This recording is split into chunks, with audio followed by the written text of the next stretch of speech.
In the heart of a bustling town, on a particularly splendid day, a young boy named Mars found himself nestled inside his room, encircled by towering stacks of books.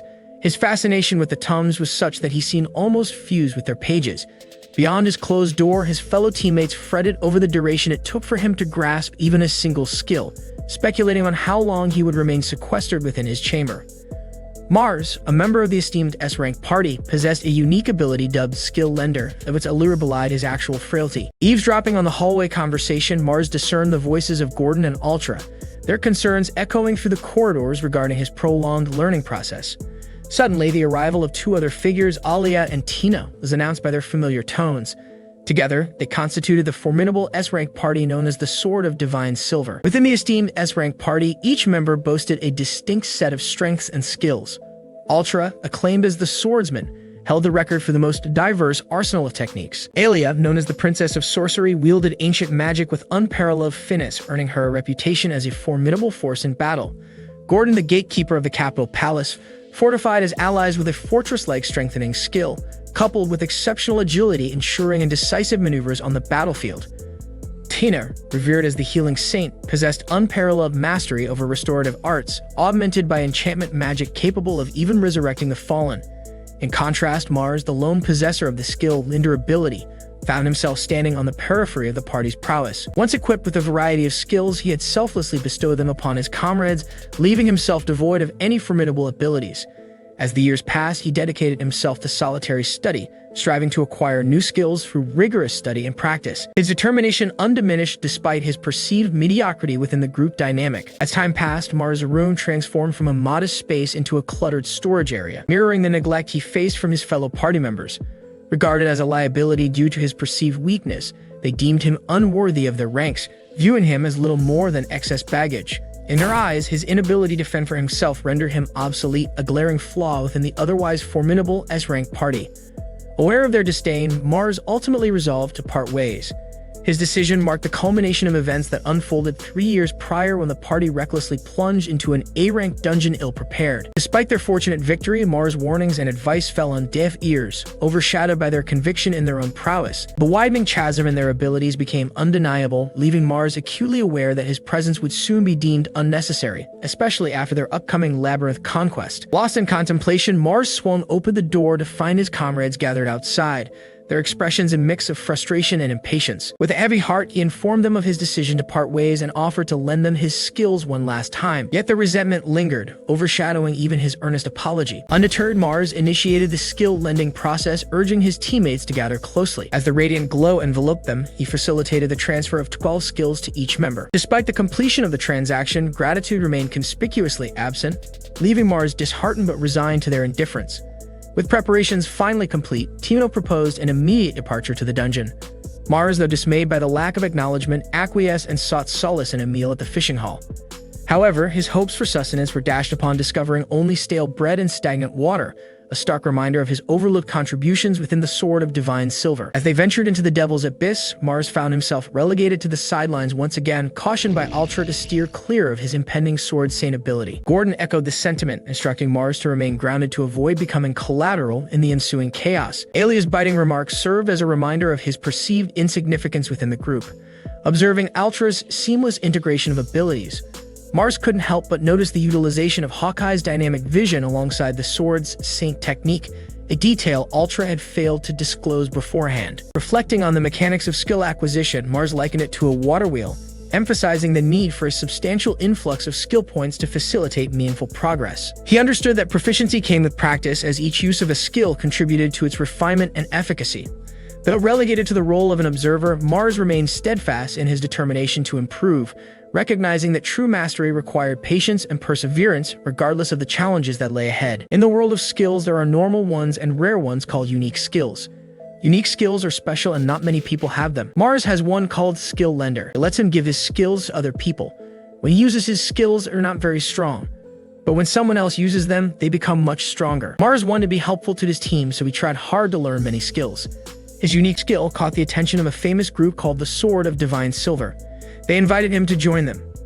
Things changed after Mars gave Ultra, a skilled member of the group, a powerful skill called Hawkeye. Even though Ultra got stronger because of Mars, he started treating Mars badly, making fun of him for not being as good as the others. The others in the party didn't see Mars any differently. They all thought he was useless. As they went further into the dungeon, Alias said it wasn't as tough as they thought. Ultra agreed, saying there were lots of weak monsters and useless traps. But Mars disagreed. He knew the dungeon was dangerous because of all the poison on the floor. It could paralyze you if you got too close, and many strong people had fallen here. But because of those sacrifices, they found knotweed, which helped counteract the poison. Mars had learned how to use it and shared it with the others so they could walk through the dungeon safely. Mars knew arguing with them was pointless. What mattered was keeping his distance to keep everyone safe. The skill he lent them last night was still working, but if he got too far away, it wouldn't work anymore. Gordon teased Mars again, saying he must be scared. Mars knew if he stepped away, Gordon and the others would quickly feel the effects of the poison, but he didn't do it. He held back. As they reached a fork in the path, Ultra, frustrated, demanded if Mars had a skill to determine which way was safer. Mars suggested using the Score Intuition skill to check for traps, but Ultra, still agitated, accused Mars of not fulfilling his duties properly. Mars knew Ultra disliked feeling left out, so he bore the brunt of the criticism. Despite knowing that Ultra held all the necessary skills for dungeon capture without understanding their effects. Realizing that explaining himself would fall on deaf ears, Mars humbly apologized to appease Ultra's anger. Ultra threatened to reduce Mars' share of the spoils, further fueling Mars' frustration, though he chose to remain silent. With only a meager 10% share to begin with, any further cuts would leave him with nothing. Mars understood that challenging, opting instead to wait for his temper to cool. Ultra activated the account intuition skill, revealing a large door ahead. They proceeded and found themselves before a massive door adorned with a carved dragon. Mars sensed that this must be the boss room, marking their journey's culmination without losing a single party member. The sacrifices of those who perished in the dungeon had not been in vain. Their efforts had brought the party to this pivotal moment, bestowed upon him the honor of leading the charge as the vanguard. Mars couldn't comprehend why they would expect him, the weakest in terms of physical strength, to take the lead. Summoning his courage, Mars questioned their decision. He suspected that they were trying to circumvent Article 17 of the Guild rules. Just like in any world, the adventurer's realm had its set of rules governed by a federation of 3 guilds with authoritative power. Even its S-rank parties were bound by these rules. Article 17 stipulated that retiring party members were entitled to severance pay based on their years of service. Mars, in the midst of his 7th year, realized that Ultra planned to retire him before his 7th year was up. While the adventuring business was fraught with danger and uncertainty, everyone deserved fair compensation for their efforts. Mars resolved not to let them manipulate him any longer.